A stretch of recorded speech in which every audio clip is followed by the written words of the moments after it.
Hey, fellow freaksters, it's Tim from the Moratorium. Just here to remind you that if you enjoy what you hear, please like, share, and subscribe, then rinse and repeat. We're just a couple of small-town nerds trying to make sweet geek love to your ear holes, and we can use your support. Look for us on your favorite social media, or contact us at moviemoratorium@gmail.com. Now that that's out of the way, on with the shenanigans. Welcome to the Moratorium. I'm your host, Tim Kornman. Each week, I will be joined by some esteemed, and I use that term loosely, movie watchers, and breaking down some of the weirdest and strangest films to ever, not necessarily, grace the big screen. These are the deep dive oddities and backroom bootlegs that appeal only to the die-hard film fans. So sit back and enjoy the ride into the dark vault of the movie moratorium.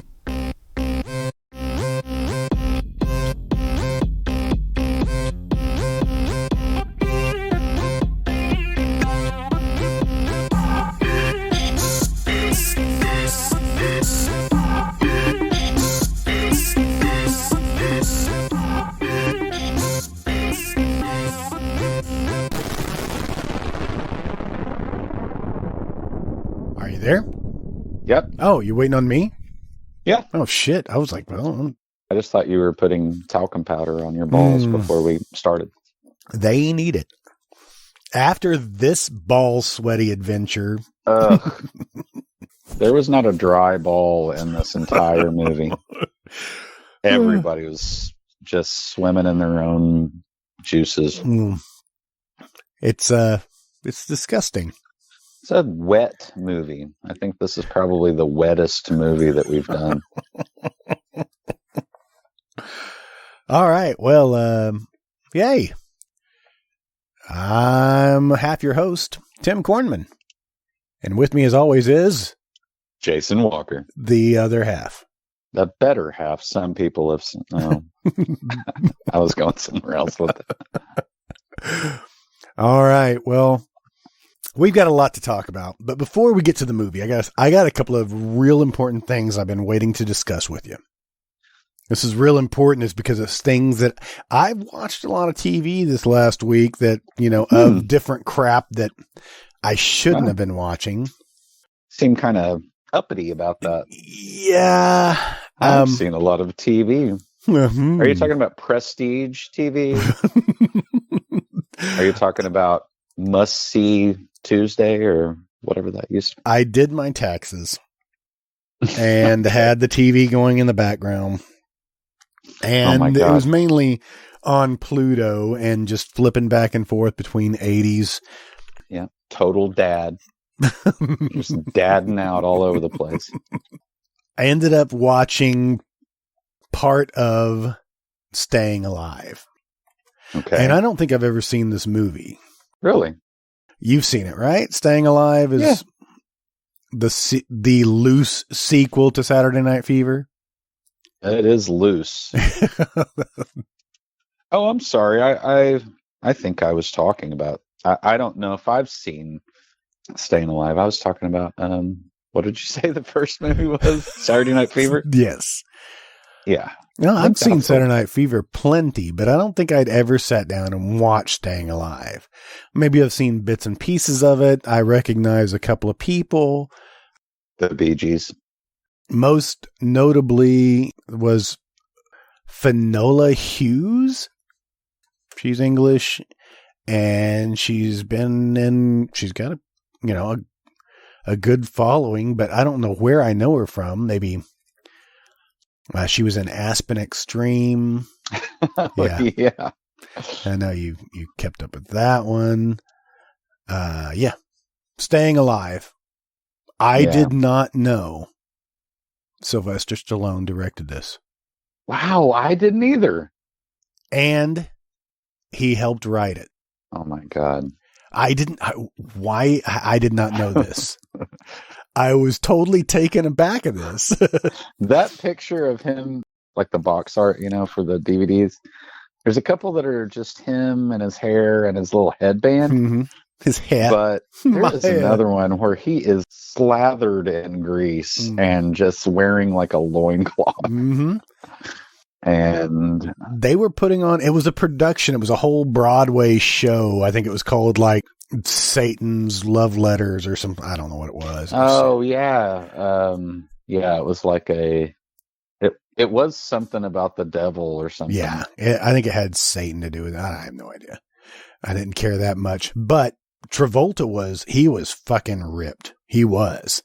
And he was wearing like leftovers from Bela Lugosi's, wardrobe from, I mean, it was just tatters of threads just showing off everything. Where are you going with this, counselor? Because this is completely off topic, already off the rails. But that's where I was going, is because I didn't know that Sylvester Stallone recorded this. I mean, he directed this. He wrote this. What are we talking about? Why are we talking about Staying Alive? I just happened to watch it and I caught that, and I thought you needed to know that Sylvester Stallone wrote this. That's where I was. That's where I was going. All right. So do you want me to continue with my off the rails topic? I've got one more off the rails topic that I want to bring up that we have to address. Go ahead. Do you want to do it now, or you want to do it midway when we need a break from this movie? Okay. Yeah, we can start the movie. All right. Well, first off, what are we watching this week? It was your pick. We're watching a movie called Street Trash, directed by that one guy. I can't find his name. John Murrow? Mm-hmm. Yeah, directed by John Murrow. And it's disgusting and dirty. You're probably going to be like picking at your arms during this, or other parts. Rubbing some weird scab that you just discovered.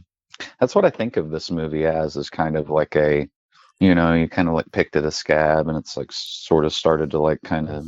I just heard two of our listeners just turn just drop the audio off. Click. Yeah. I guess we could try to. I just don't think there's any reason to cushion the. I mean, it's a gross movie made for gross people. Mm-hmm. The special effects, I got to give it to them. I mean, as low budget as this film is, they went all out. I mean, they gave it their all. Yeah, for sure. And it was a gross out film. I think I read somewhere that it was going for shock value. Yeah.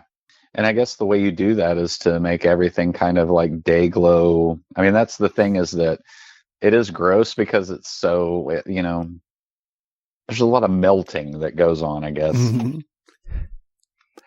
And that's something I read too, that maybe this is like a subgenre of horror movies, is a melting movie. When you look this up, it is one of the tags is body horror. And I guess that's what it is, it's just, I mean, yeah, that's exactly what it is. It's a body horror movie. Same thing with when I get out of the shower and look in the mirror. It's a body horror movie. Yeah. That's what I keep telling myself. It's just a movie. Pieces of you have just melted in the... I just say Candyman 5 times, just hoping that everything will end. Yeah. So I feel partially responsible, or 100% responsible, for watching this movie because it's one of my favorites. You say that as if you had it on VHS, but have you ever owned this film? No, I've never owned it. No, I haven't ever. I've always rented it from a store. And it has, I mean, it's iconic box art. You have to at least pick it up and look at it as you're walking by, because it's fucking awesome. And what's funny, I think, this was one of the first, is this not the first death in the film is actually pictured on the box?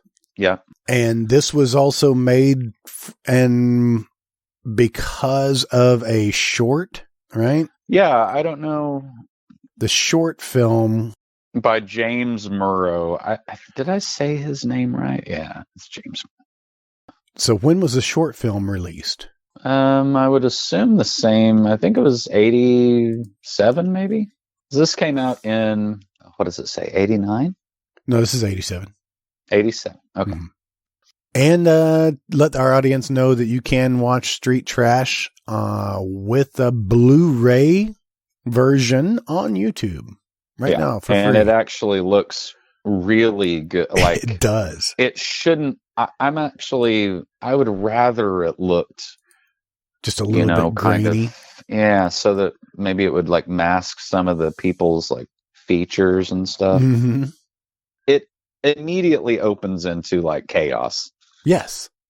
It looks like this guy's coming out the back of a house, his house, to throw away some trash.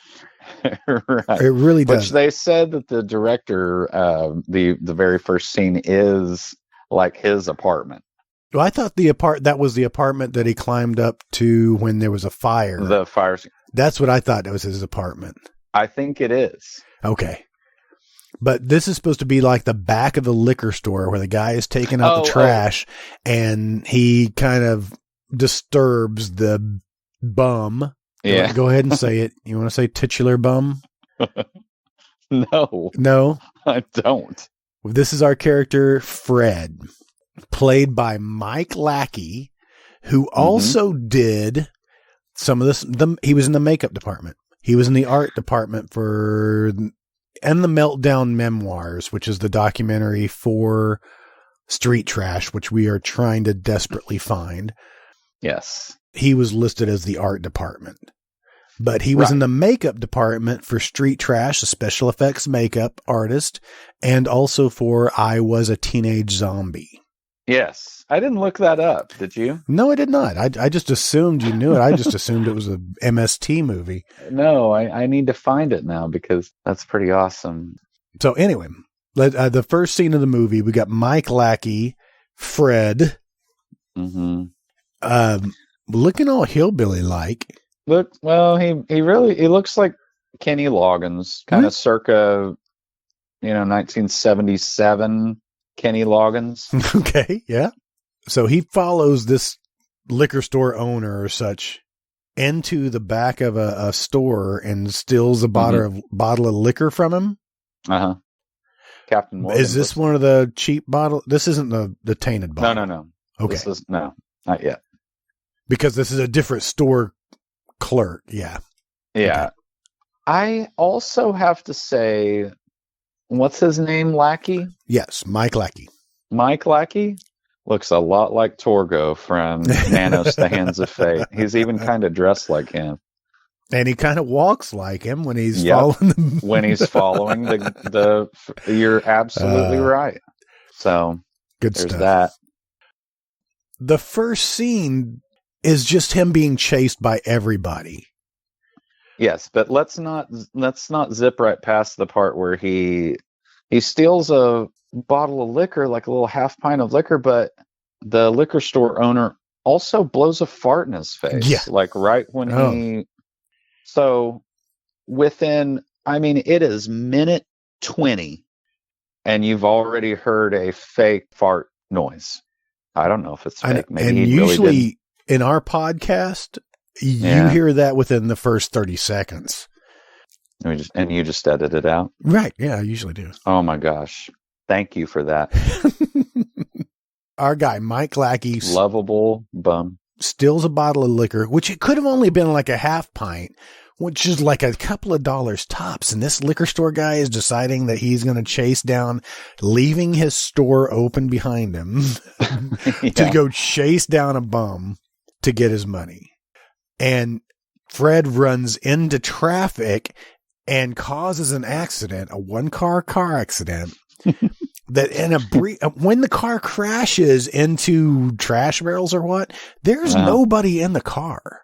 Yeah, no, there isn't. And also it causes all four of the doors to pop open, which I've never seen a wreck like that where all the doors just open. I've never caused a wreck like that. Yeah, I guess it maybe has happened. But there's so much quick dialogue in this. Yeah. Still, I am less than 3 minutes into this movie, and so much has already gone on.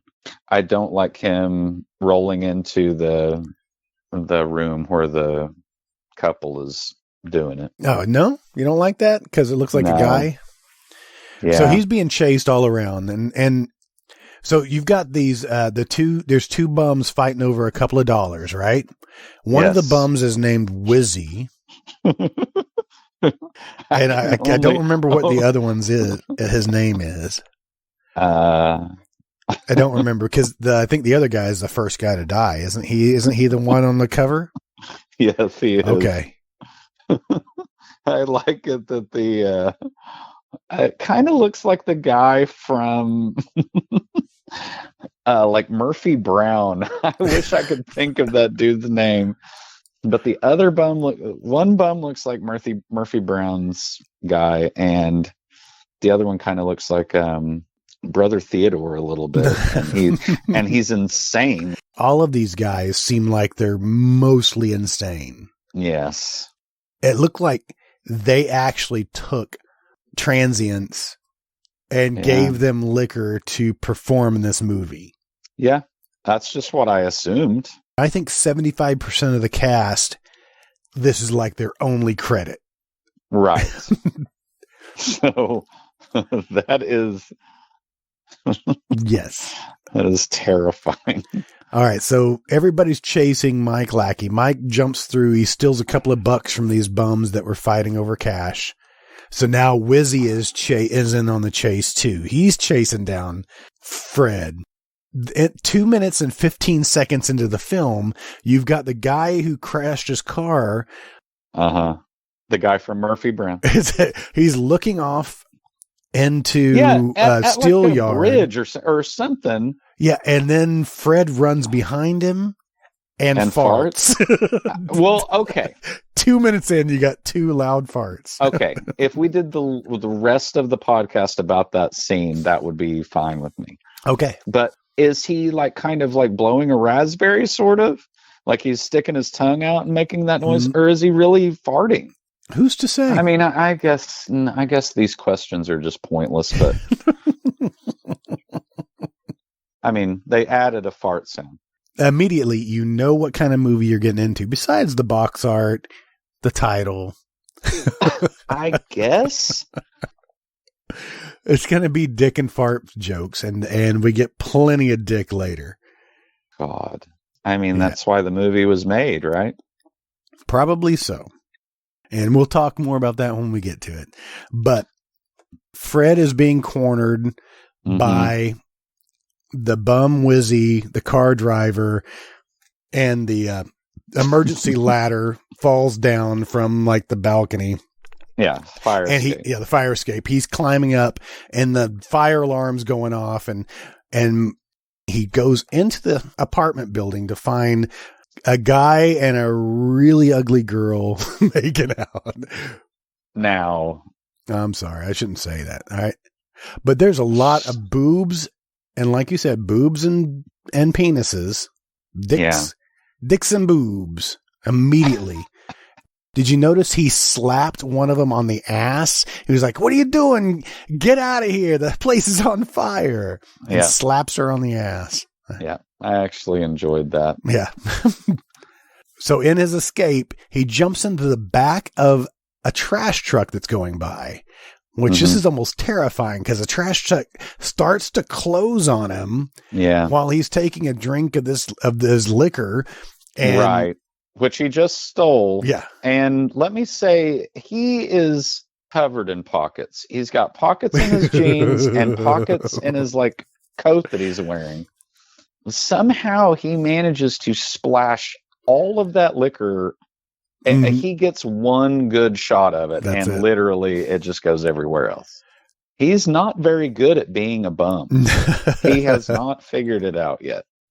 And so most of this film takes place in a junkyard.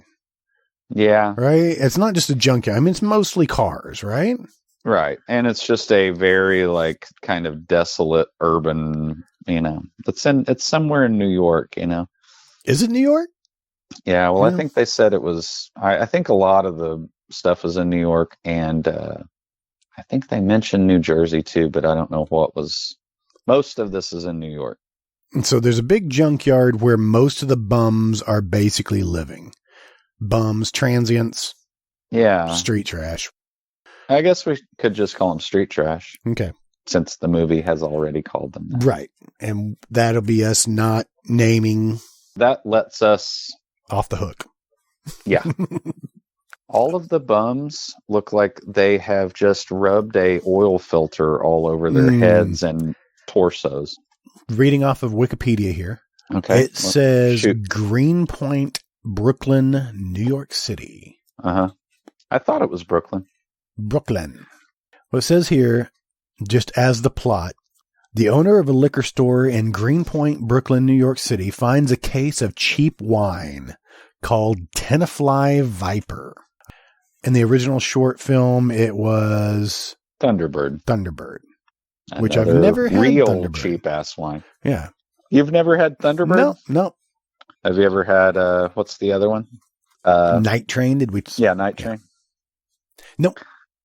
I mean, I've had Mad Dog 2020, but that's... Yeah, it's all the same type of thing, you know, it's just...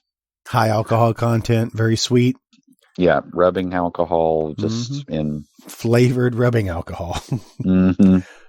Yeah, we go back to, I worked at the video store. I was also working at the liquor store at the same time, so I was pushing both. Yeah. Yep. And then imagine some of your customers at the liquor store just deciding to make a movie one day. Mm-hmm. And that's basically what you have. Although I will say that, I think we say this about a lot of the movies, but first time I ever saw it was on VHS, and to see the remastered version of this, it looks good. You know what I mean? Mm-hmm. And even some of the sort of camera tricks in it, basically, because they have kind of the same Sam Raimi sort of force cam thing that kind of blasts through stuff. Right. Yeah, I kind of caught that too. It was during the first melt. Yeah. Mm-hmm. I did read that in the chase at the very beginning with the bum and the driver, the liquor store owner, that was filmed via golf cart. It actually does have dolly shots in it that aren't shaking all over the place. But yeah, there's a lot of just a shaky camera just kind of roving around the streets. So the rest of this plot just breaks down. Liquor store owner finds a case of cheap wine in the basement that is more than 60 years old and has gone bad.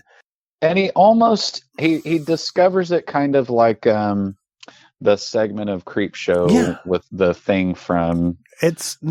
He just decides to tear out the wall in his basement. Yeah. Is he bored? It is all just to move the plot along, but it really is very transparent about what there's no...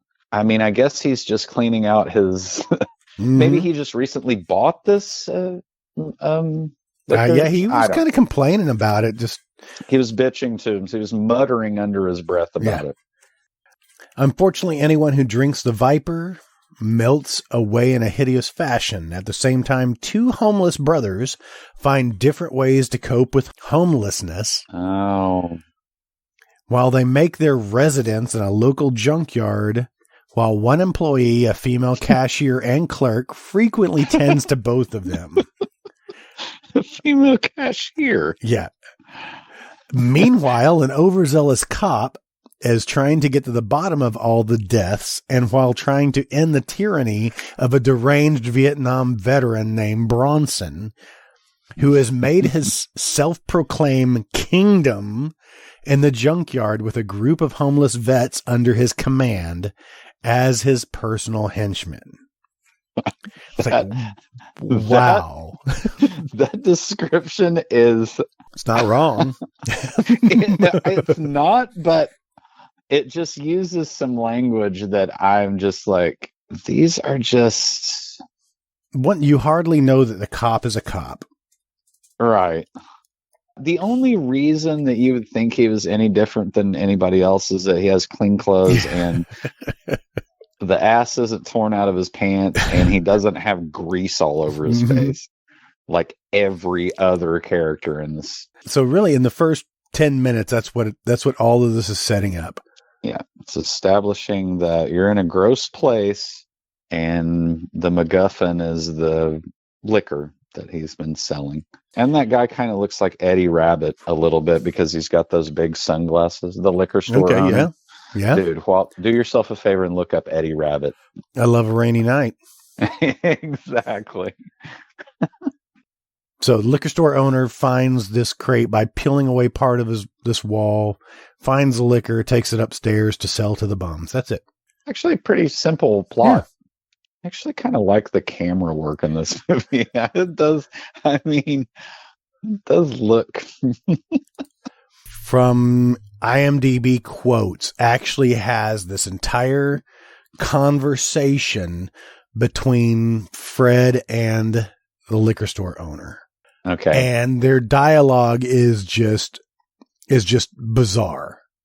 I keep saying that the first death was that bum, but it's not. It's this guy just randomly driving down the road, right? So you got a guy randomly driving down the road, getting stopped. I guess every homeless person in New York is washing windows. Yeah. That's the only thing they can figure out to do. So Bronson jumps out in front of this guy's car, and he's just a big nerd. Yeah, I had a lot of questions about that too because he had a bow tie on. It almost seemed like he was asking for it, or like picking up a prostitute from like that side of town. Because the girl he's with, I mean, I don't want to cast aspersions on. So Bronson really just decides to take out his angst on this guy and pulls him out of the car and throws him through the windshield of his own car. Yes. I'm like, what the hell? Yeah. I mean, look, what are you going to do? Guy turned into a special effect and threw him through a window. Wow. I didn't notice this. It says future director Brian Singer. Yeah. Oh, yeah. Was a production assistant. Mm-hmm. The word fuck is spoken 128 times. Yeah, I saw that too. And I would have, if you had asked me how many times I would it have was guesstimated spoken, a little higher. a little higher. So are we to the bum that has stolen we haven't even explained the toilet scene, right? No, that's what we're getting to right now. So Freddy stole this Viper. Yeah. Freddy, is that his name? His name's not Freddy. Yeah, sure. Freddy. It's Fred? Just Fred. Fred. Yeah. He goes by Frederick. It goes to show that like all these bums are just trying to mooch off of each other as well. That's pretty much the definition of a bum. So he immediately gets his bottle of Viper stolen. Wizzy is constantly trying to beat up on Fred. Wizzy seems like, I don't know. I'm trying to figure out his character because the guy's real name is Bernard Perlman. Bernard. Okay. He was in this. This is the only film he's ever been in. I don't remember what this bum, this transient, the street trash that stole the liquor from him, goes into this abandoned rummage pile that just has a toilet. Is that it? It's really the only standing structure in this is a half wall and a toilet. Yeah. And he takes a drink of the Viper, and they went all out on this one. Yeah.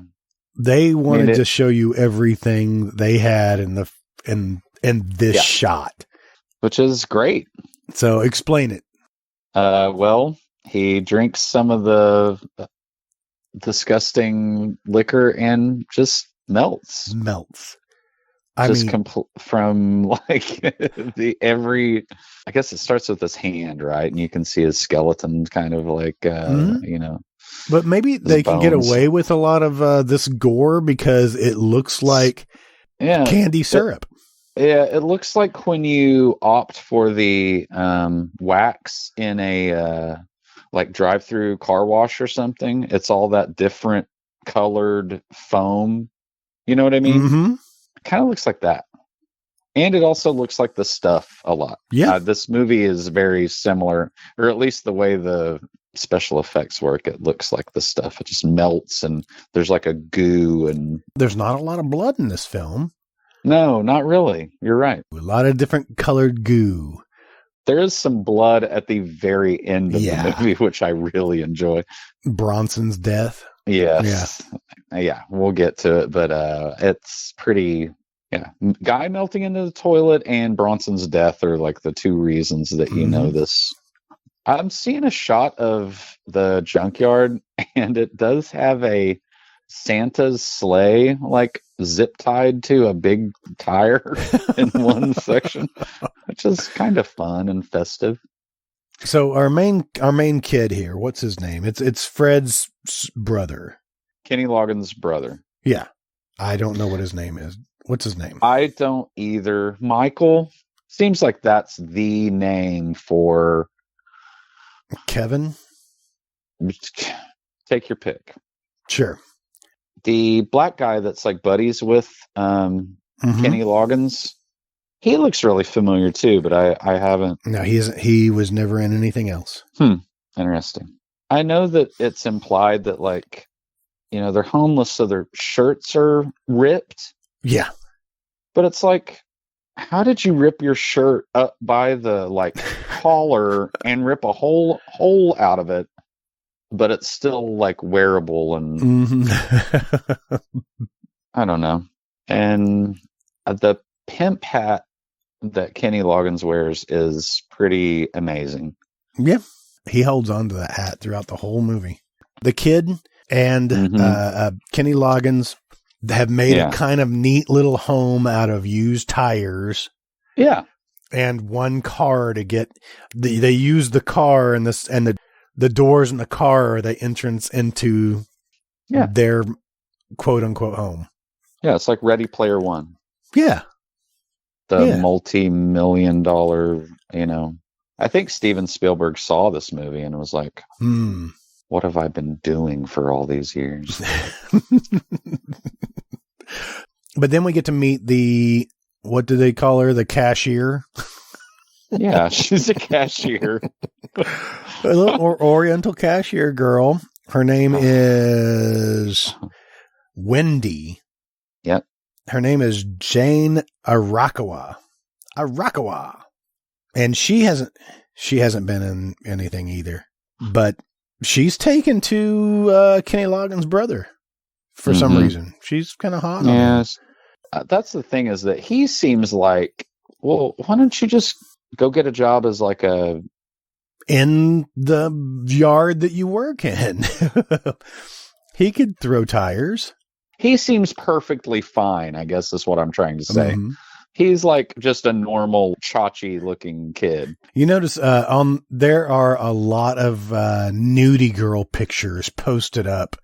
Yeah. Just like just making it sleazier.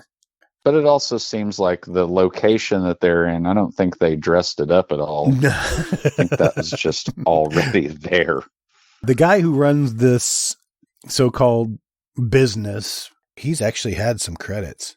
I tried to get to this movie through him because he's one of the few guys that actually has done something else. His name is Pat Ryan. Oh my God, dude. The big guy who has some of the most disgusting scenes in this film. Yes. All of his chins are sweaty. Yeah, okay. What are the redeeming qualities here other than... Eddie Rabbit is the liquor store owner, and he has released this... He's just selling toxic goo to street trash. Right. Did you ever read Gray Matter? Stephen King short story? Yeah. It's similar because it's, you know, they drink some out-of-date stuff and it makes them mutate. At 20 minutes into this, we've got basically just another street trash buying a bottle of this junk, and he goes up onto his fire escape, but he runs into the cop. That was our first introduction to the cop. To see how sleazy this guy is. Yeah. He's very like Vice Squad, like kind of Dirty Harry kind of. He's wearing like a lavender members only jacket, which kind of undercuts his badassness. Should have like a bandana and be breakdancing or something. The street trash goes up to his high-rise apartment, which is a fire escape in New York. He's up there. He's talking to a little cat and decides to drink some of this toxic goo and just starts disintegrating. We don't really get to see him, but we get to see pieces of him fall down, raining down onto the people. His toe kind of... his toe explodes towards the cat, right? Yes, that's how I would describe that. Yeah. His toe explodes. Which is sticking out of his shoe. Yeah. But he just starts raining down this yellow goop. Actually looks like something that they would put on your sundae at Sonic or something. Okay, yeah. You know, it looks like a apricot or pineapple or something. You go. So there's a businessman walking underneath, gets a big splat of this goo in his face, and it starts melting his face. So the goo is toxic as well. Starts melting this businessman. The businessman, who is also the director, correct? No, I think he's the writer. Is he Frumkes? Yeah, I Frumkes. Guess Frumkes. Oh, and I'm with this scene where Bronson is manhandling his wench. Yeah, I guess. It is one of the most disturbing scenes. And I think earlier, the first time we see him, she is half naked. She's actually topless on his lap, and he gets up and just throws her over. I thought that was a dead body when I watched this. I thought he was just holding on to a dead body, but I think it's the same chick. Oh, man. I made it worse than it needed to be. This movie just makes me feel bad. He looks like if Rousdower from Final Sacrifice was all buff. No. You haven't seen Final Sacrifice? No, I can't picture him. Oh, well, it's just kind of a big, just a big guy with a mullet. Let's continue on. There's a much more goo to get through.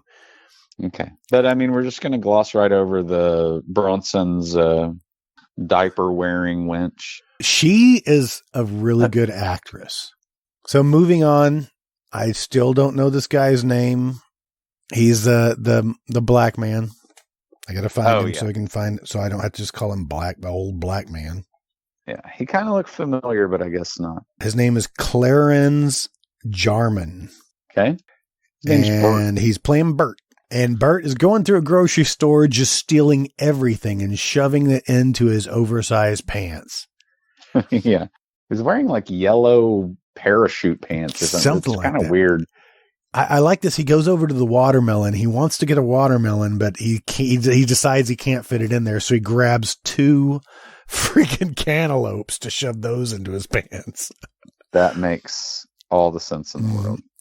But when he starts shoving raw chicken into his pants, and we see that later slipping out of his pants, was horribly gross. Yeah, it was real gross. What does he pull off the shelf and take a bite of? It kind of looks like honey. He started stealing condiments at first. He steals a ton of Kool-Aid packages.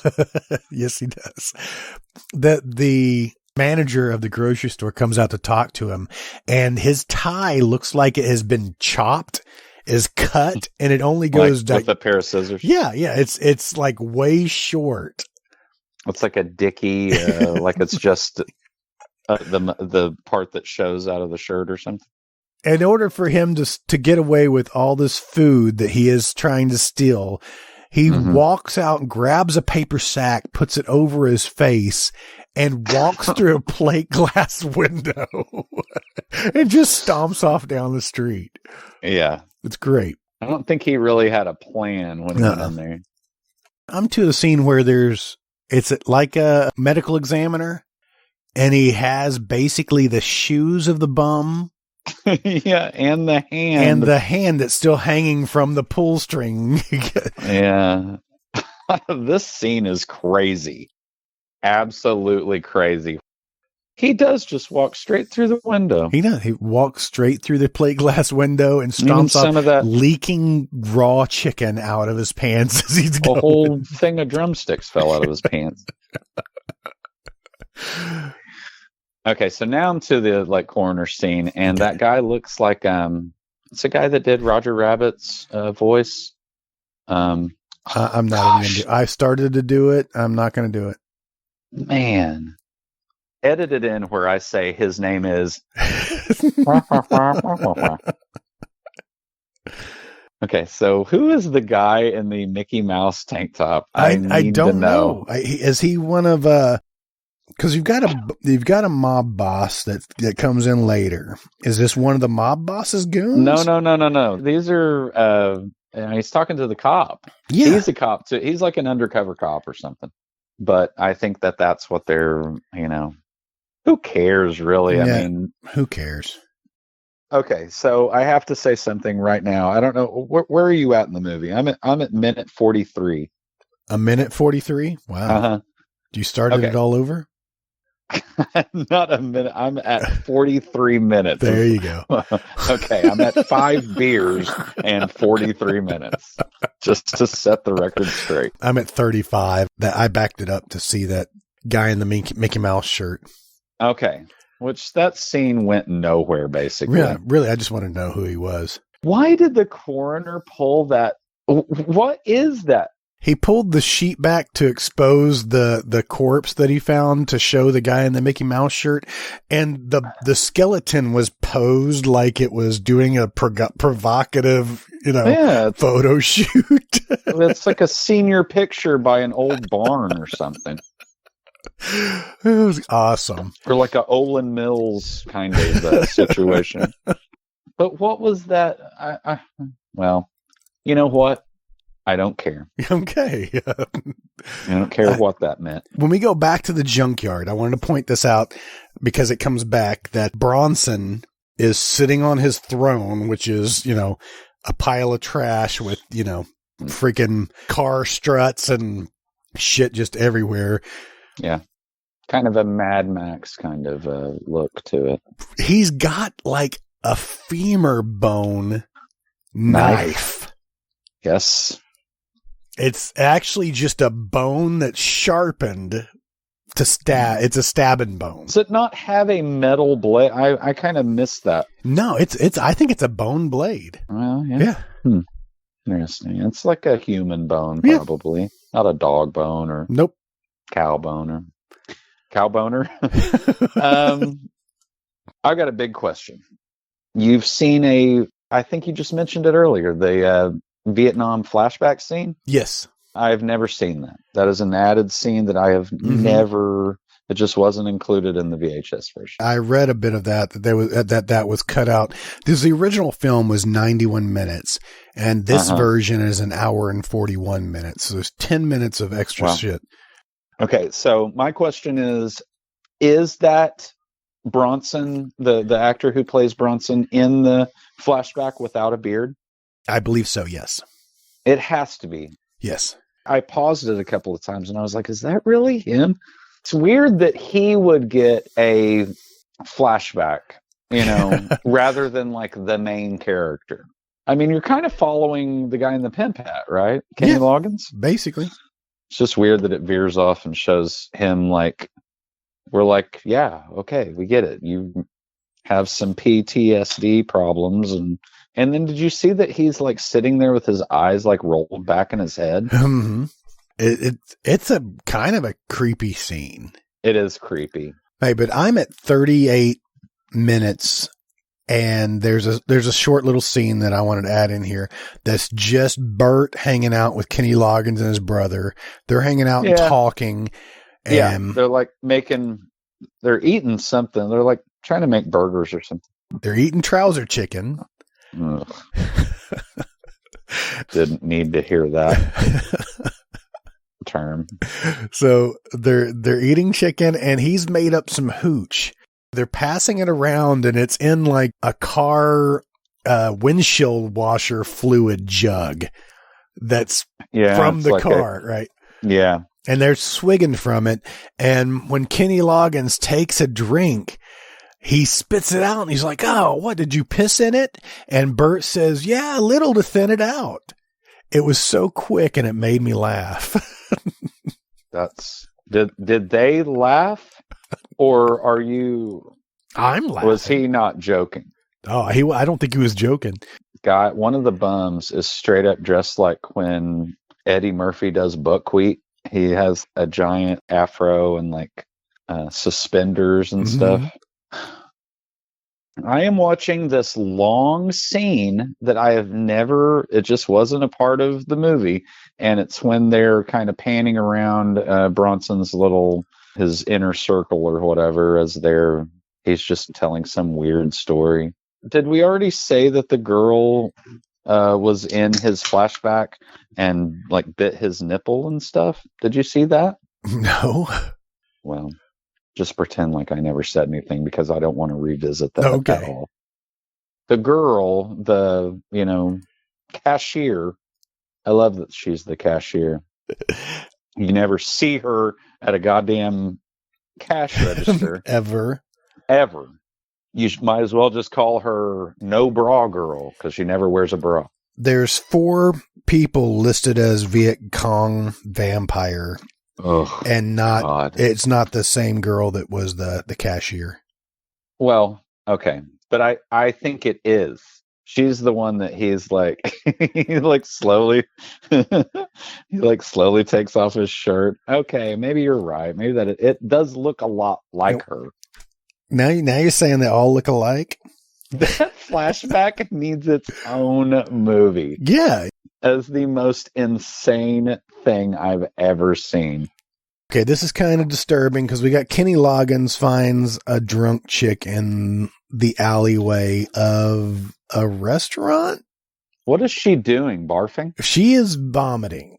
Okay. And she is staggering drunk and thinks that Kenny Loggins is her boyfriend who is the mob boss.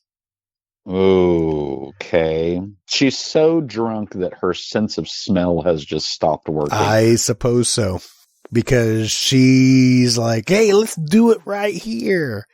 There's the guy. The guy. I'm talking about the doorman? Yeah, the doorman. The doorman. The doorman is possibly how we got to this because I haven't paid attention to how we actually got to this damn movie. James Lorenz. Yeah, he's funny too. He's got some good lines. Well, okay, so he's talking to Tony Darrow, and I immediately recognize this guy, and he's in The Sopranos and those Scorsese movies where they like, oh my God, The Irishman was so bad, where it would just scan like a whole room of people and be like, yeah, that's Johnny, the bag of donuts, and and they all look alike. I'm not trying to be racist or anything. I'm just saying, like, it's like that Copacabana scene in Goodfellas. Gotcha. Yeah. But we don't know why Kenny Loggins was there, but he walks her all the way back to the junkyard to go have sex with her. It's disgusting. It is pretty disgusting. All of the homeless people are kind of like watching. It's like, hey, look, somebody's getting lucky. And they're just watching and getting off on it. It's very sleazy. Yeah, it is. And after he's done with this girl, she's asking for more. And there's kind of like a zombie-esque type scene where everybody reaches through the tires and starts dragging her out. Yeah. We find her later, but yeah. I'm sorry, guys. You did this. Have we mentioned the like kind of plastic cast of Spider-Man and Incredible Hulk? And there's also a Ouija board. They knocked that Ouija board down later. I've got that same one hanging up in the studio here. This is just gross. I mean, guys, if you want to just fast forward through this, you're not going to miss anything. You're not missing anything. And maybe a little bit of nudity. Okay, so everybody listening, we just skipped to minute 51. Or if you want to watch the horrible, dirty rape. Hey, okay, hold on. At 51, we have Wizzy. The cop is dragging Wizzy around. Basically, he's just there to harass the street trash. I guess if you pause that scene right where Wizzy gets thrown into the back of that The drunk tank. the drunk tank, there's a girl that looks just like Dr. Frankenfurter from Rocky Horror Picture Show on the far right. And I don't know if that's a guy or because I think there's a drag queen in the left. I watched this last night and I don't remember that scene where the guy comes up that was in the cutoff shirt. He pulled a switchblade and they're basically slapping around Wizzy and they pour gasoline on him. And a chick pops out like she's from Nightmare on Elm Street 3 with a lighter, and she's getting ready to light him up when the drunk tank van comes around. Why is he called Wizzy? I can only assume why he's called Wizzy. Anyway, he is talking to himself and drinking booze walking down a sidewalk. They always act drunk when they can only afford like half a pint. They'd be stone cold sober most of the day. I don't know. Maybe I shouldn't even. I think it's weird that I'm thinking about that because I'm just trying to rationalize. I'm on beer 6. Yeah. I'm slightly buzzed, which I got to tell our audience, I recommend you drinking during watching this film. Yeah. You've got to loosen up and realize that this movie was a comedy / shock movie. They are just throwing shit at you.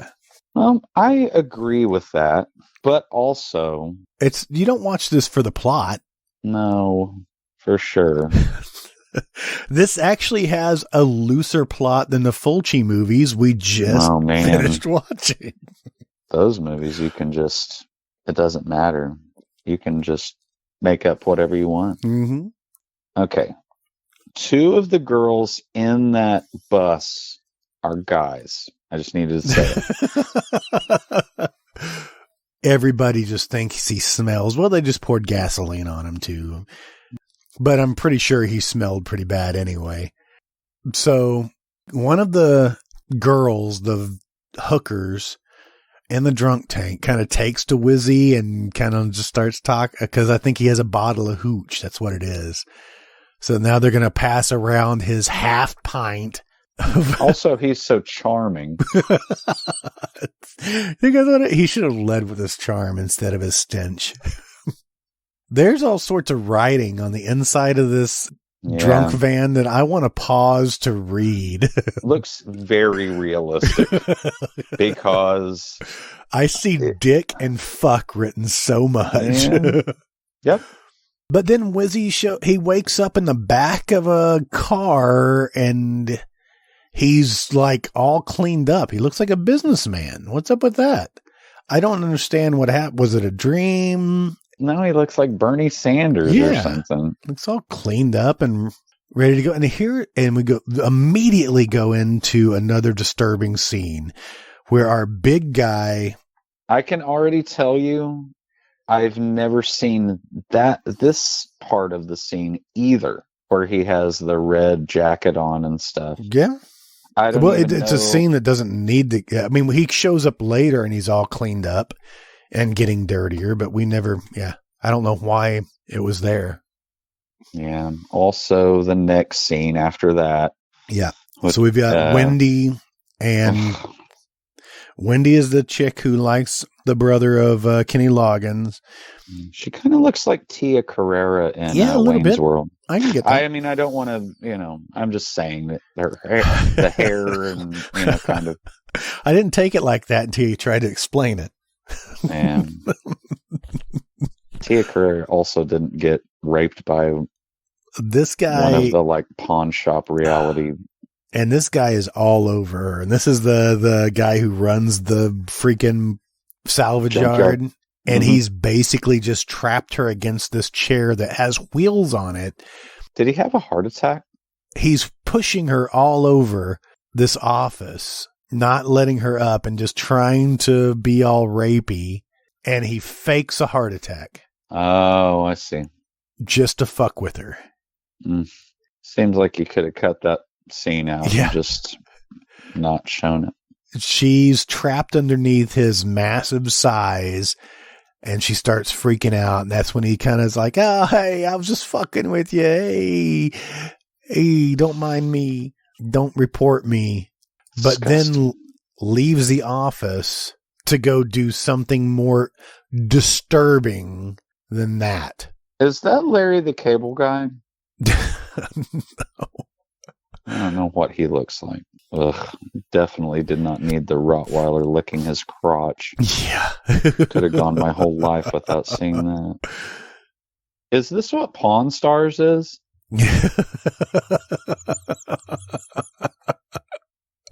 Pawn Stars actually has a little bit more redeeming qualities than this. Oh, doesn't matter. I'll never watch it. So, you ever get a hug from a guy that's just wet? No. I'm at a scene I don't want to talk about. Me neither. It looks like Gaylord Sartain found Laura Palmer. That's probably the best description I could put on this, because she's not wrapped in plastic, but it is kind of a recreation of that scene. And the description later, I think, was more disturbing than seeing him kind of going at her. Wait a minute. Is that who that is? That's the drunk chick that they pulled out of the Oh. Yeah. Oh, no. So, and as if we didn't go on from one disturbing scene to the next, we've got Kenny Loggins just showing back up at the drunk yard, and he gets attacked by Bronson. And him and Bronson are having this fight. Bronson pulls out his bone knife and starts to go at him, where on the other side of the wall that they're fighting against, some guy starts taking a leak on him. Okay. Yeah. I forget sometimes how this is set up. So Bronson, while he's getting pissed on, decides to grab the penis through the wall, Beulah Ballbricker style, and cut it off with his bone knife. This is horrible. Oh no! But they made it lighthearted. Yeah, they did. When he first grabs it, it's kind of squishy, like one of those water weenies or something that you can't like hold, like you have to. And why? Oh, so go ahead and describe it, because they toss around this.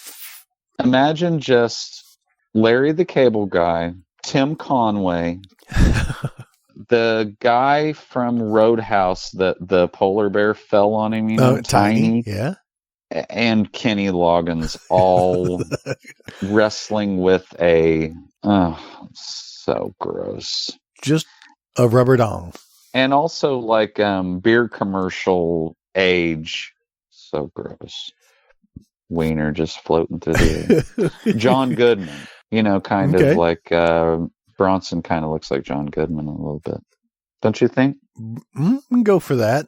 The one homeless guy boots the penis like he's trying to kick a field goal. Yeah, like punting or something. So they're basically just playing hot potato, right? Keep away. Yeah. It lands in the strange chick's lap, and she diaper woman. Yeah, diaper woman. Oh God, it's just disturbing. Just everybody playing keep away with his penis, and he finally gets it back and decides to try to go to the hospital. I suppose. Hey, good for him. Get it put back on. Stitch that back on. They have urgent care back then. Mm-hmm. It'll be fine. I think they spent way too much time on the close-ups of that penis, though. But too much time or not enough? Is that what you said? I didn't hear what you said. But he gets away by jumping on the back of a school bus. Yeah. How did they get away with this? There were no permits signed or anything in this movie. I feel like it was all underground. For sure. Which I appreciate. what's the cop's name? Yeah. Yeah, he just went into the precinct. Yeah, Bill the cop. Yeah, Bill the cop. I know there's a scene in this movie. I just haven't seen it yet, and I can't remember where it pops up. Is there a weird scene with the cop later? Just being vague without trying to like give anything away. Spoiler alert. Oh, he's got some good fight scenes coming up. Okay, then I haven't passed it yet. For some reason I was thinking that it was earlier in the movie, but which I when I watched this, I didn't understand. Like we said, it's not plot driven. We don't know who half of these people are. They're just there. Yeah. But no, who he's fighting and why he's fighting, I didn't get any of it. I like the guy from Frankenhooker. What is his name? Lorenz, yes. James Lorenz. He's just doorman. I like him in this movie. It's just, it's ridiculous, but is it his accent too? Because he's got a funky accent. Yeah, he does. He's really playing it. Playing in New York. Yeah, New York. Oh my God. They're still introducing people in the last quarter of the movie. Like, Who is this guy with the plaid jacket? This is the guy who's going to fight Bill the cop. Okay. But I don't know who he is. I think he's supposed to be like a mob assassin or something, but his tie makes him look ridiculous. It looks like a Simpsons, like one of the guys that would be with, Tony. Yeah. Okay, the fight scene is insane. This one in the bathroom, now that we have I'm in the bathroom, we got the hitman, and you got Kenny Loggins, and they're both just at the urinal having a full-on discussion, which is not, and he punches him in the dick to get away. This is the scene that I was talking about. Okay. I thought maybe I had missed it, but it still stands out. So the hitman comes out, sees Bill the cop, and he talks him into laying the gun down and just fighting it out. The hitman looks like a character that Eugene Levy would do in SCTV or something. Yeah, he's got Chris Makepeace eyebrows. He has 3 different types of plaid that are all clashing at the same time. Yeah, go ahead. Yeah, they are boxing it out. Just a lot of fake blood. Bill the cop it was so strange. He beats the shit out of the guy, drags him back into the bathroom, drops him at the urinal, and then force vomits. Yeah, gags himself so that he could just like what looked like meatloaf or something. Just some chewed up spam. I don't know where that came from. I don't understand why that was necessary. I guess it's just like the last indignity, He could have just pissed on him, though. He was in the urinal. Yep. Seems like pissing on him would make more sense than barfing on him. At that point, your mouth's all gross and you're doing it all wrong. So Frank, the manager of this place, follows Bill the cop out, and he asks this question: "Hey, officer, who is that guy? And is this about the dead girl?" And did you already mention that the word "fuck" is said 128 times? He basically says there were so many different types of semen inside the dead girl. Oh, no. And that one of them had syphilis. The manager was like, "Well, can they tell whose semen it is? Just asking for a friend." And now all of a sudden our big guy is just scratching at his nuts, and it's very bothersome. Yeah, it is. I don't think bothersome is the word I would use. I don't think scratching at his nuts a word I can use. I don't think you can reach him. You can't. What's the word I'm looking for? Oh, disgusting. That's what I was trying to. I couldn't think of. But, if it gave Bryan Singer a. You know what I mean? What you mean. We might not have X-Men. Man? Wait a minute. Did he do that? I would love to see Usual Suspects with all of these characters, Bronson, Kenny Loggins, Wizzy. Wizzy. His name is Wizzy. His name is Wizzy. What do you think? I know we said this earlier, but like, what really do you think that means? That he's usually soaked in urine.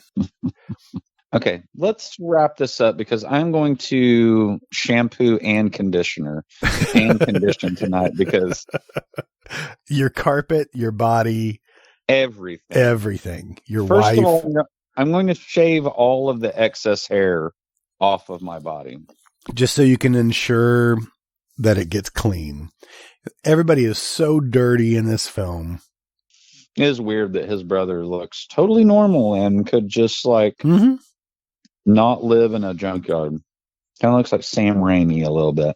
We have not seen anybody melt in quite a while. Yeah, it's all kind of we've been on subplots for the last hour. Yeah. The police seem really ineffectual and also nobody cares. Mm-hmm. So somehow Bill the cop is just interested in finding out what's happening to all these transients. What's happened to all the trash. He's a real wild card. He's like a loose cannon. After we saw him like puke on that guy after he beat his ass. That's so fucking weird. Have you ever thought about throwing up on somebody as a fuck you? Yeah, like a real fuck you, like. Because I think that is a real fuck you. That just seems like doing you more harm than. So weird. Okay, but anyway, I had a members only jacket when I was a kid, and I fucking loved it. It was like burgundy, I think. And a calculator watch. You still have a calculator watch. I know, but it's better than it was back then. So Bill the cop is just going to investigate. He's in the junkyard, checking out the homeless camp and looking for clues to what the fuck, and finds Diaper Chick just kind of under a tarp and just screaming at him. And up from behind, fucking Bronson stabs him with the bone knife in the back and breaks it off in his spine. Yeah. And you get a close-up on it. It is all bone. Oh, yeah. It kind of reminds me of Evil Dead a little bit. Out of retaliation, Bill the cop picks up Diaper Chick over his head. Yeah. And I've got it paused, and the look on his face is terrifying. He almost looks like Rawhead Rex. Yeah. Oh my God, he fucking does. He just launches her at the wall and then starts into a fight with Bronson.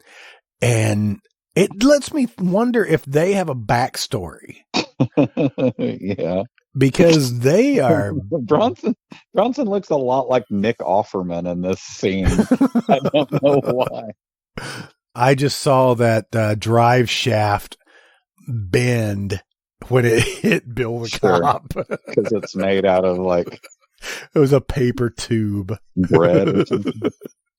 He does a weird... Do you see that like kind of turned around and kicked him? Yeah, he did like he tried to do a roundhouse. Sort of. It's like my sister's kids could do a roundhouse better than that. You know? Where's a big guy? They're like 10 years old. So now they're just choking each other out. Yeah, it's like John Goodman choking Gary Busey. There you go. All right. But Bronson chokes out and kills Bill the cop. Yeah, I mean, Bill the cop seemed like a fucking... I would never have thought that. I mean, granted, he got stabbed in the spine with a bone knife. Yeah. And to top it off, this is like another kicker. Have you ever thought about beating somebody up and then prominently standing over them and pissing on them? Yes. You have thought about this. I would say that has occurred to me more than gagging myself and vomiting on them. It's more normal what Bronson is doing than I think that Jim, what's his name? Wait, Bill. I think he's Bill the the cop. real psychopath. When Diaper Chick is laughing hysterically at this and pawing at her mouth, putting her hands, her Tim. dirt. Oh my God. It's Diaper woman. She's a diaper woman. You've got to get the nomenclature. All right. I think we're finally getting back to some melting action here. Please. Because Kenny Loggins decides it's time for another drink. Yes. Give me a bottle of booze. He goes up to him just like Teen Wolf. Give me a keg of beer. Yeah. And these. Oh, man. I remember this scene. I don't think you and I have even talked about this. This is probably the last big special effects scene before the end. Probably so. So Buddy Hackett, like 400-pound Buddy Hackett. Yeah, that's a great description. I don't know if our audience knows who Buddy Hackett is, but that's fine. But this guy was this the same guy that was in the short film as well?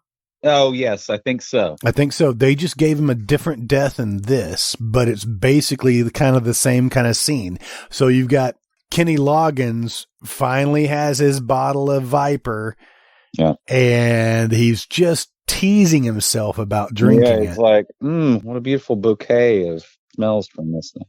While on the other side of a trashy car is oversized Buddy Hackett, who does take a drink. If you look at the bottle, he drank half of the half pint in one drink. Right. And just starts convulsing. And this guy's got to be 400 pounds. He's a big guy. He looks a lot like Tiny from Roadhouse.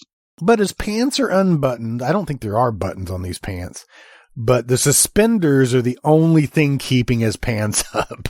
Yeah. He's wearing overalls and, they have a split in the ass. So just every time you see him, it's just gross. But yeah, he blows up.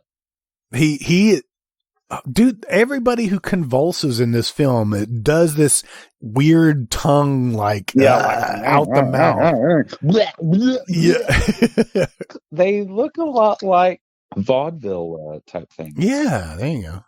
So Kenny Loggins hears oversized Buddy Hackett just convulsing on the other side of this big car. He walks around to see him as his body is just inflating and getting bigger and bigger. So he's runs and does his action dive over a car to miss being sprayed by the guts of this guy just exploding.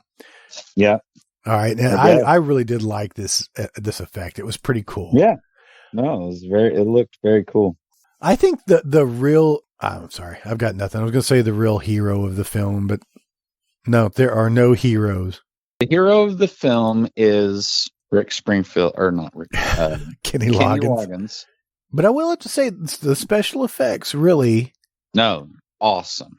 Totally awesome. I mean, it was gory, but in a comical fashion. I think it was because they didn't use a hell of a lot of blood.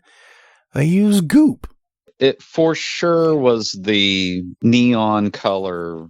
I mean, that's what drew me to it, I mean, that and it being, this was sought after back then because everybody knew that it was just so batshit insane, Oh my God. Eddie Rabbit drinks a pint of it at the very end. I forgot about that. Yeah. Don't get there yet, because this is really where the short film was this kind of a revenge type thing. Okay. Finally, Wizzy, who is the bad guy. Every time I say it, it's just. Yeah, Wizzy's the bad bum who's been picking on and beating up Kenny Loggins for so long. Beats him up again and takes his hooch. This transformation, this goopy transformation that he does is pretty gross. It kind of looks like it's fucking awesome. For a second he looked like Robert Englund.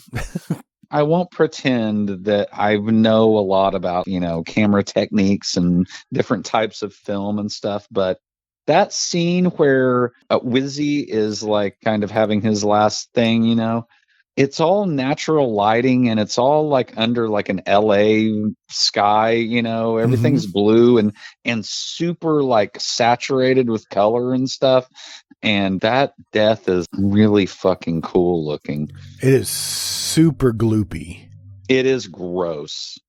And again, there's a scene with Bronson, all these Vietnam scenes, you know, if you guys can't watch them, then I'm sorry. But on this extended version, he has these weird flashbacks where he doesn't have that giant beard and but he is sharpening a new femur knife, right, which we can only assume is Bill the cop's femur.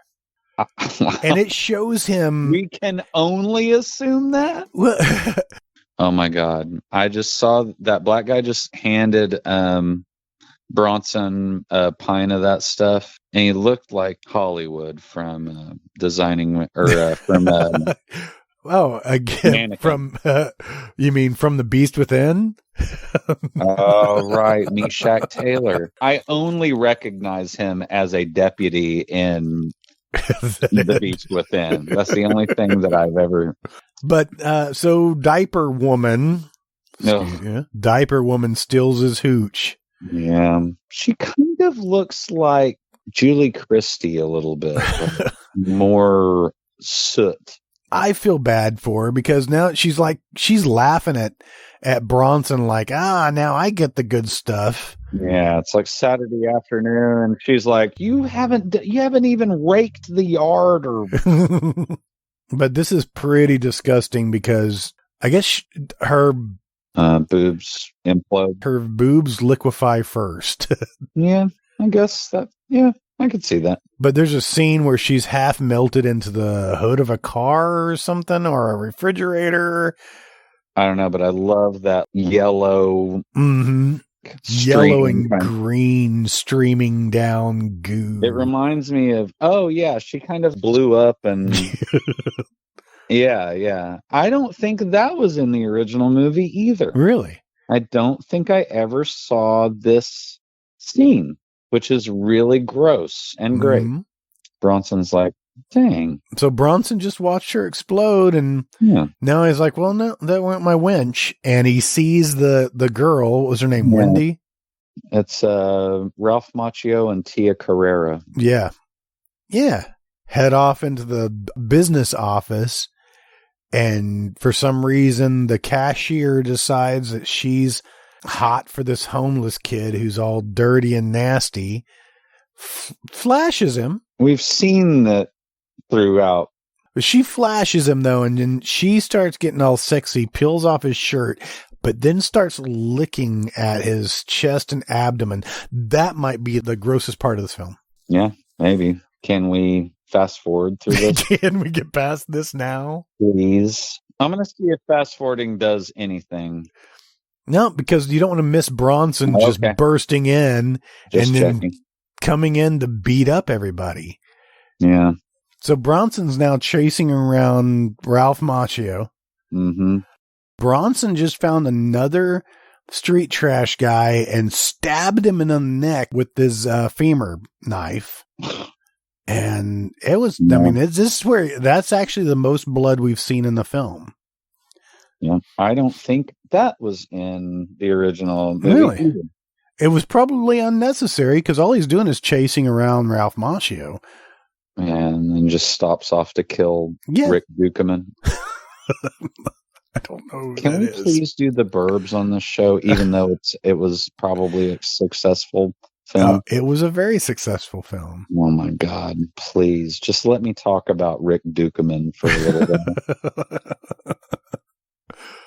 What was Tom Hanks' name in that movie?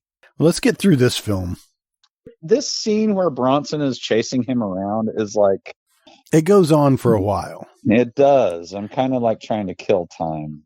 Finally, Kenny Loggins shows up to save his brother and throws a bottle of that hooch at him and explodes on his face and just starts melting him away. So this shit's so toxic. It's just freaking acidic.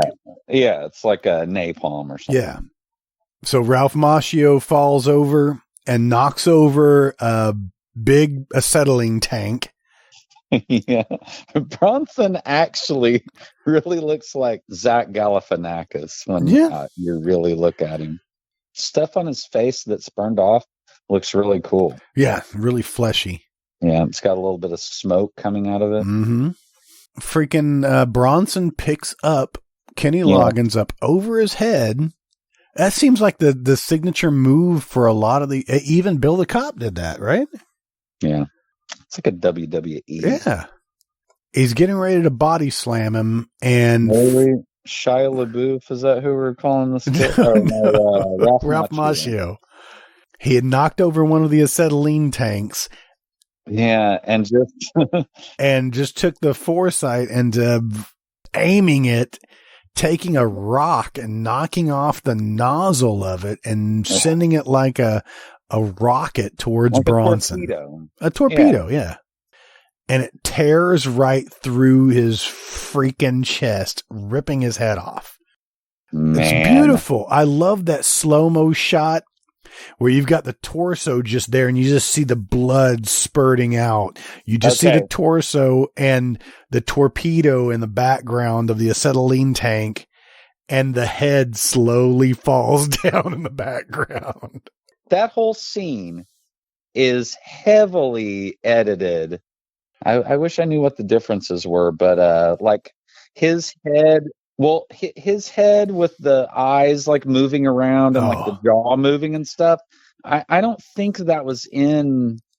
I love that because Tia Carrera just kind of steps over him and the eyes are kind of looking up her skirt. That's hilarious. To be fair, that is not Tia Carrera. I just started calling her that. Well, to be fair, that's not Kenny Loggins either. We've just called him that from the very beginning. Oh, that's not Kenny Loggins. Man, it's another questioning the guy from Frankenhooker, John Lawrence. Mm-hmm. And I love it. I mean, I think there's a reason that he was in the like Jerky Boys movie, because that is like a just smart ass Brooklyn type. Everybody's got a fucking funny answer for everything, And yeah. Okay. It's funny that he looks so young in this movie. He was very young. Did you look at Frankenhooker? Frankenhooker was before this. Isn't that what we said? Yes, it has to be. It's weird that they're intercutting the last scenes of this movie with the credits, It kind of gives them a chance to do one-liners. So set it up so our audience knows that we've got the doorman being questioned by the mob boss. Because there's been a mob component like kind of going through this movie. A subplot of a subplot. And for some reason, the doorman has a pint of the hooch. This movie, this goes all the way to the top. They keep intercutting with the credits and the doorman making jokes as the mob boss drinks the hooch and is just disintegrating. Yep. That's it. Yep. The fact that Wizzy's real name is Bernard Perlman fucking makes me laugh. Wizzy. He's done Shakespeare and oh my God. You kept on calling him that, but he is credited as Bill the Cop. Bill the Cop. Bernard Perlman, Drunken Wench, Jimmy the Cop, Melted Businessman, Bitchy Businesswoman, Exploding Derelict, Dismembered Derelict, Mario. Who's Mario? Mario. Whore on telephone, other whores in van. There is so many whore in van credit. Other whores in van. Punk Street gang member. The last stage of Ed's melt. That's just a Viet Cong vampires. Windshield wiping bums. Okay, hang on. That just said sundry homeless people. This is reading like something that's like put on like a Cracker Barrel wall or something. Street gang members. chef at restaurant, workman at wrecking yard, smoking derelict, cops at police station, cop driving van, couple exiting restaurant, woman shopper with dog, driver of damaged car, perverted Rottweiler. Wait a minute. That's the one that stuck his nose in Big Boy's crotch. They're right. He was perverted. Oh my God. Steadicam operator Jim Murrow. So Bronson's henchmen, one was named Alfalfa. Which one do you think that is? Did I not say that the other guy looked like buckwheat? I think you did. I didn't even mean that in it. I mean, he literally looked like they were dressing him up as Eddie Murphy playing buckwheat. Mm-hmm. He had suspenders and everything.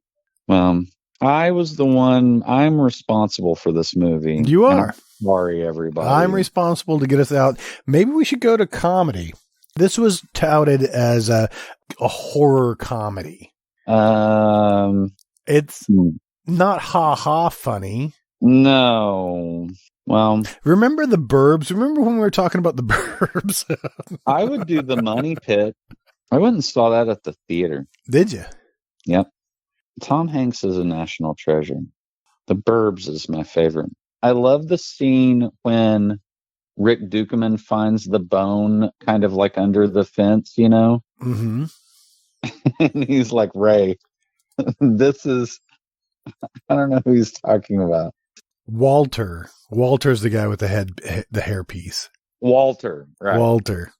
How did I not know Rance Howard was in the Burbs? He's not in it for very long. He's a detective. Yeah, he's in it at the very end. Rance Howard and the black guy from... it says here it was Frankie AJ? AJ? Yes. Yeah. Yes. Franklin AJ. Franklin AJ. Oh, he was in he was in Convoy. Yeah. Sure. We got ground convoy. Dun, dun, dun. He was in Stir Crazy. He was Bubba in The Jazz Singer. He calls Henry Gibson Mr. Kloppick. Is that your home, Dr. Kloppick?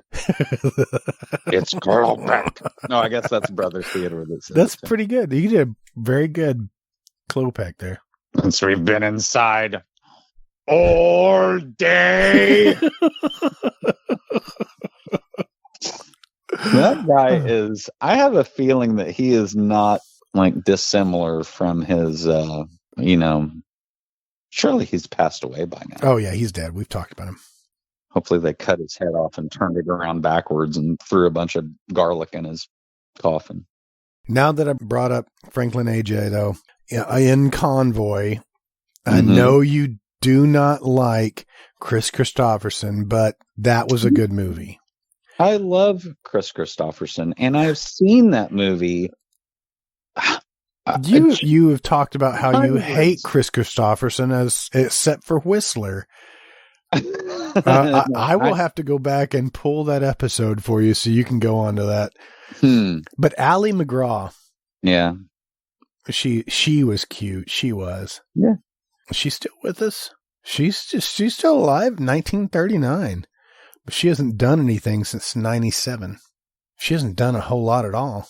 Well, on that note, let's see how old Chris Christopherson is without having to cut him in half. 1936. Add it up. Jesus Christ. He's 84. He was like a newsie before he was an actor. I love Chris Christopherson. I don't like his voice. I don't like his singing, but I do appreciate him. I want to know how that whole Blade thing went down. Like, that's pretty badass that he was.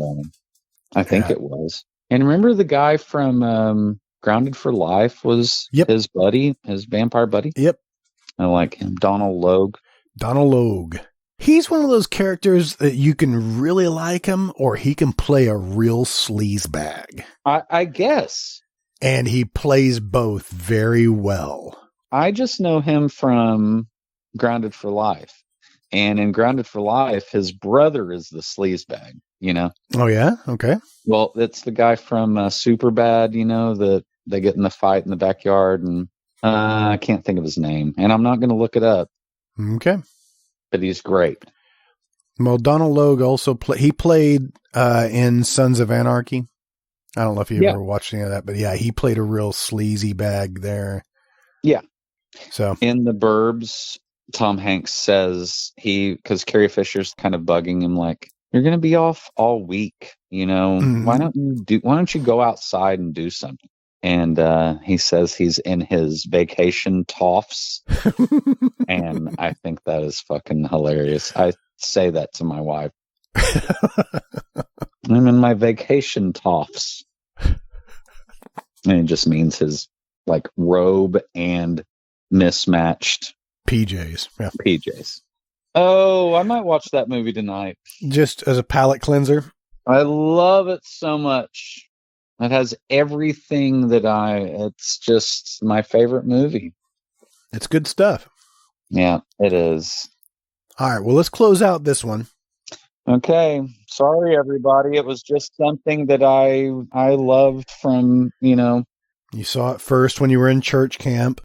Yeah, I mean, I probably read the Fangoria with, I knew that it was going to come out. And when it did, I rented it and watched it a lot.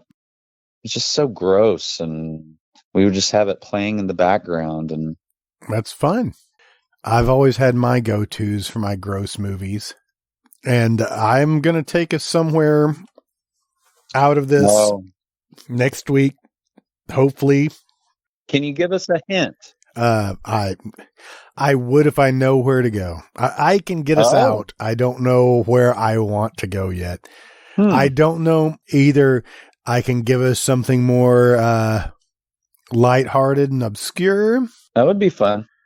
Or to see if I can one-up you on grossness. We've been going down pretty gross with all the Italian horror films and now street trash. I'm going to go for something obscure. Well, I wish you luck. That's what I'm thinking about The Burbs. Like, I want to talk about it, but is it, obscure enough? No. Like, I mean, everybody's seen The Burbs, right? By now. And it definitely is it fits just because it's an oddball film, but no, it made money. Yeah, right. It made 36 million domestic, 49 million worldwide. Wow. That's yeah. Let's see. Now look up Street Trash on Box Office Mojo. We'll give credit to Box Office Mojo. You want to guess? How about no results found for Street Trash? Oh, okay. I mean, did you expect something more than that? Whether it's on the director or the cinematographer, but there were a couple of shots in that movie that I really enjoyed, and kind of using some different camera techniques and angles. I mean, I guess that's the, strapping a camera to a golf cart, but I don't know. There's a reason why I like that movie. You don't just want to watch a gross out movie. It was compelling, I guess is what I'm trying to say. Compelling or compiling? Like composting. Okay. Anything else you want to say about this lovely mess you put us in? No, just that I'm glad we watched it. And glad we got this out of the way? Yeah, that's over with. I think this is episode 115. Cool. Yeah, 15 in the bag. Wow. We're still so young. We have so much to learn. If the whole point of the podcast is to talk about obscure movies, then, Street Trash is like a Rembrandt or something compared to some of the other ones that we might watch. So I just have a feeling that we keep watching films like this, and I'm going to be like extended version Buddy Hackett from all the beer I'm drinking. Extended version Buddy Hackett. Yep. That's what I got. Well, okay. See you next time. Yeah, we're gonna get deep. Yeah, gonna Buddy Hackett deep into it. All right, well, signing off. Bye-bye.